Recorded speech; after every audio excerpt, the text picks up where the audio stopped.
Welcome, everyone, to this latest episode of Giving Black Women Their Flowers in Diderot. I have with me Krysta Evans-Hughey, private chef, culinary extraordinaire. I say that because she's super creative and she also happens to be my cousin, but she can get more into who she is for herself. Welcome, Krysta. Thank you for having me. Yes, it's a pleasure. I've been meaning to get her on, but I wanted to specifically save her for the Juneteenth issue because we're talking food and family and comfort and a history and tradition that's deep. And I feel like that really represents freedom. So before we get into it, Krysta, tell them just who you are, whatever you want them to know. What makes you you? Who's Krysta? That is such a good question. Who am I? Well, Krista, I am passionate. I am, I think I will put myself like a lover. I love getting people together. You know what? I'm a servant. I can say that. I am a servant. And it's not necessarily always just like first thing come to mind is food. No, like I'm a servant. I'm a giver. I like helping when and if I can, however I can. So Krista is a servant. Yes. Okay, Krista is a servant. I want to get into your family though and your professional life. Tell us what it's like being a caterer, being a mom. Oh my God, it's challenging. It really is challenging because catering is not always consistent, but family is. And my responsibilities and my roles are always consistent. No matter if it's a good consistency or a bad consistency. And when I say a bad consistency, I mean like Yes. someone gets sick, like someone has to go to the hospital. So I have five children, four Mhm. boys, one girl, and they are all growing up. Praise God. They are growing up and they are being more active and knowing and owning what they want to do and what they want to become, and not necessarily what mom and dad wants them to be or want them to do. And I love that so much for them because they really have their own voice and they're finding their ways to own that. So, how I can incorporate being a personal cook, being a group cook or a chef or Right. caterer or whatever, is it really comes to me natural because I've grown up in a big family. So it was always cooking in big quantities. It was never something just small for two or three people. We've always had big events or whatever, gatherings or whatever. So that type of stuff kind of comes natural. And then I guess more of the religion or spiritual side, growing up in church, well, a family church. Family is always all I know. So incorporating family and food, fellowship and love, it just comes so natural for me because that's really what I'm used to. Going into a Right. business venture, how do you feel like your personality may have helped, may have maybe hindered or challenged you in some spaces where now you've grown? What are some of those lessons that you've garnered along the way? Oh, and it's kind of hard for people to view me, or it's challenging for them to view me as someone different. I am better, but not better than anybody, but I'm better for me I and for my see. growing up. I've always liked telling people what to do. Come on, delegate. Come on, leader. You know? Yeah, I always like to be the orchestrator of something. Like it really didn't even matter what it was. I always like getting people together. And I think, you know what, now me being with my own family and me getting more of in age, I'm turning that type of power into more positive, because Yes. growing up, like I was in the mean girl circle for a while, and not really taking accountability for the mean girl side. Just always thinking stuff was funny or being the popular one, and it didn't matter how I got the popular status, just getting it. And now that I'm of Yeah. age and that I've like just started realizing and taking accountability on a lot of things, I'm still popular. I'm not with the mean girl crowd. I'm not with that at all. I come from a family that even in our wrong, we stand so boldly in our wrong.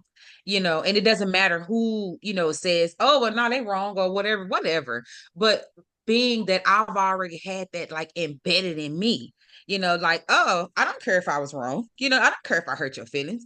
I don't care if I shook everybody's hand and not yours. That's ugly. Right, You know right. what I mean? So and that's how I own that. And that was you never know how ugly you are in a situation until you get out of that situation. And so I just began to change my environment, change, first of all, change my thinking pattern, change a lot of people that was around me, family included, to just make me be a better person, to own up and just take accountability for a lot of wrong things that I probably said that I shouldn't have, and I know I shouldn't have said, and that I did. And as far as walking into business as this with this new breath of fresh air or whatever, I just allow people or the spirit with on other people to like direct me, if that makes sense. Like I really listen to people that's really been there and done that.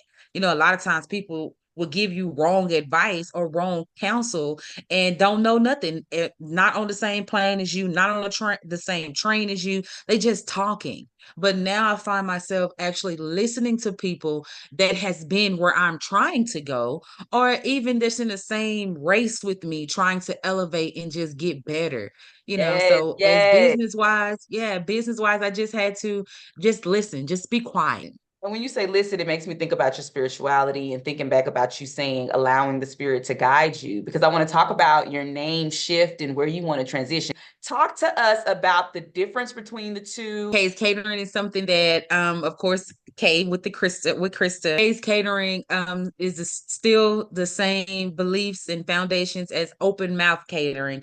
I just don't want to be placed in a box from Kay's Catering. A lot of times people will look at that, or maybe might be a little soulful, but I'm just not that type of cook. I want to reach every and anybody. So I'm thinking with the name Open Mouth, everyone loves to eat, no matter how you're eating, vegan, vegetarian, fish or seafood diet, pescatarian. It doesn't matter. Like however you want to eat, open your mouth and allow open mouth catering to fill your soul, to fill your belly, just to make it nourishing for you. Open mouth came actually from one of my good friends. He's a minister, and he just told me, he said, you know what, sis? God gave me this. We've been knowing each other since elementary school. And he says, about Jonah and the whale, and I started up on the story, and how Jonah was really running from what God had told him to do, and he just did not want to do it.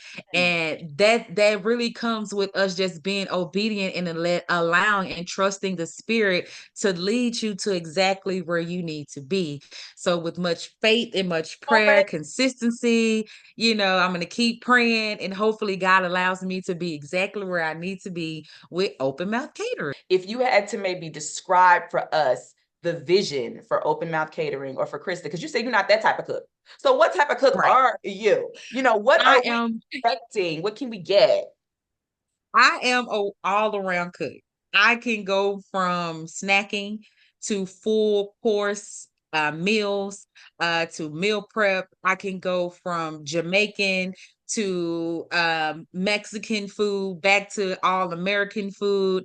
I can reach a lot, and that's why I know the gift that is bestowed onto my hands is truly a God-given gift, and I will not take it lightly. It shows in your cooking, and I've tasted your food in so many ways. Your culinary creations are my favorite.